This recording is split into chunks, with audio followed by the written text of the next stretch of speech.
You know that feeling when your brain decides to become your worst enemy at 3 in the morning? One tiny worry pops into your head, and suddenly you're convinced you're going to lose your job, your friends secretly hate you, and somehow you're also probably dying from that weird pain in your knee. Yeah, that's an anxiety spiral. And here's the crazy part. There's a 10-second thought that can stop it cold. Not therapy that takes months, not medication. Just one simple mental shift that rewires how your brain processes fear. But here's the thing. I'm going to share 5 powerful habits with you today. And the last one, that's the game changer. That's the one that makes everything else work. So if you skip ahead or click away before the end, you're literally leaving behind the most important piece. Don't do that to yourself. Stick with me until the end. By the time this video is over, you're going to have a complete toolkit to shut down anxiety before it takes control. Let's get into it. Okay, so first, let's talk about what's actually happening in your brain when anxiety spirals hit. Because once you understand the enemy, you can defeat it. Here's the deal. Your brain has this ancient alarm system called the amygdala. It's been around since humans were running from saber-toothed tigers, and it's really good at one thing, keeping you alive, by making you terrified of everything that could possibly go wrong. The problem? Your amygdala can't tell the difference between a tiger and an awkward text message you sent 3 hours ago. To your brain, they're both threats. So it floods your system with stress hormones, and suddenly you're spiraling. One thought leads to another, then another, and before you know it, that awkward text has somehow convinced you that you're fundamentally broken as a human being. Sound familiar? Yeah. I thought so. Here's the good news. Your brain is also incredibly flexible. And with the right tools, you can literally train it to respond differently. Habit number 1, the 10-second thought. All right, let's get to the main event, the 10-second thought that stops anxiety spirals. Ready? Here it is. When you feel that spiral starting, you pause and ask yourself this one question. Is this thought helping me, or is it just hurting me? That's it. 10 seconds, maybe less. But here's why it's so powerful. See, when you're spiraling, your brain treats every anxious thought like it's important information, like it's protecting you. But most of the time, those thoughts aren't protecting anything. They're just torturing you for no reason. When you ask yourself whether a thought is helping or hurting, you force your brain to step back and evaluate. You shift from being inside the spiral to observing it from the outside. And that tiny bit of distance, that's everything. Suddenly you realize that imagining every worst-case scenario at 2 in the morning isn't actually preparing you for anything. It's just stealing your sleep and your peace of mind. This simple question interrupts the automatic pattern. It creates a gap between the trigger and your response. And in that gap, you get to choose what happens next. Habit number 2, the grounding anchor. When anxiety hits, your mind leaves the present moment and time travels to some imaginary future where everything goes wrong. Your job is to drag it back to now. Here's how. When you catch yourself spiraling, focus on one physical sensation, just one, the feeling of your feet on the floor, the texture of whatever you're touching, the temperature of the air on your skin. This sounds too simple to work, I know. But your brain literally cannot maintain an anxiety spiral while it's focused on present moment physical sensations. It's neurologically impossible. So combine this with the 10-second thought. Ask yourself if the thought is helping or hurting. Then ground yourself in something physical. You've just created a 1-2 punch that anxiety can't handle. Habit number 3 is what I call the evidence check. And this one's going to feel like a superpower once you start using it. When an anxious thought hits, your brain treats it like absolute truth. But is it? Probably not.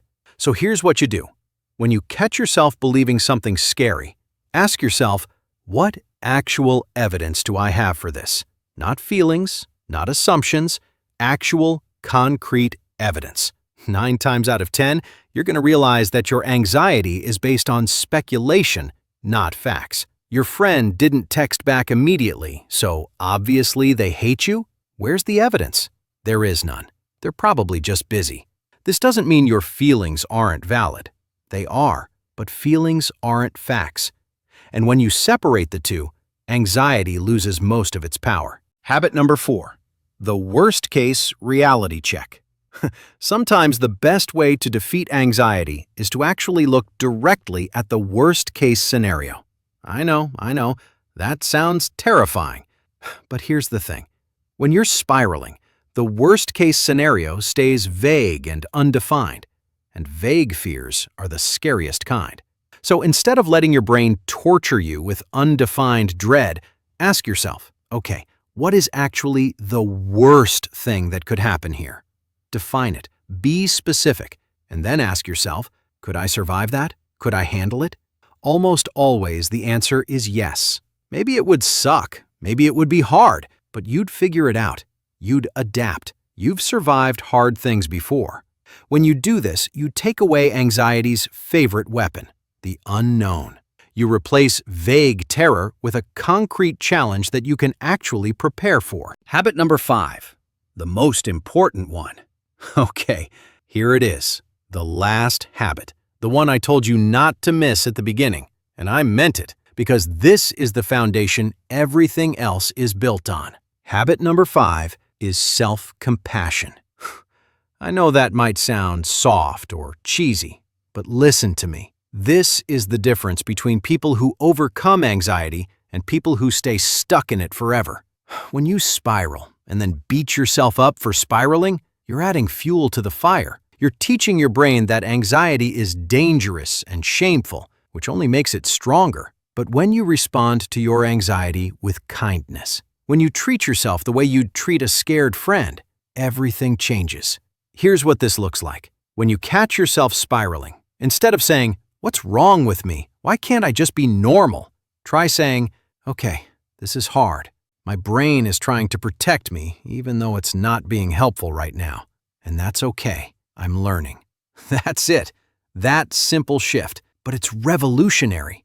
Because here's the truth. You cannot hate yourself into healing. You cannot shame yourself into peace. The only path forward is through compassion, through patience, through treating yourself like someone worth taking care of. This is the foundation. Without it, all the other techniques become just another way to fight against yourself. But with it, they become tools for building a life where anxiety doesn't run the show anymore. So let's bring it all together. You now have 5 powerful habits to stop anxiety spirals. The 10-second thought that interrupts the pattern. The grounding anchor that brings you back to now.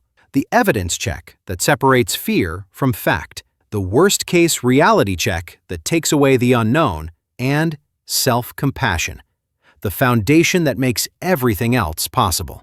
Here's what I want you to understand. After watching this video, you're not the same person you were 10 minutes ago.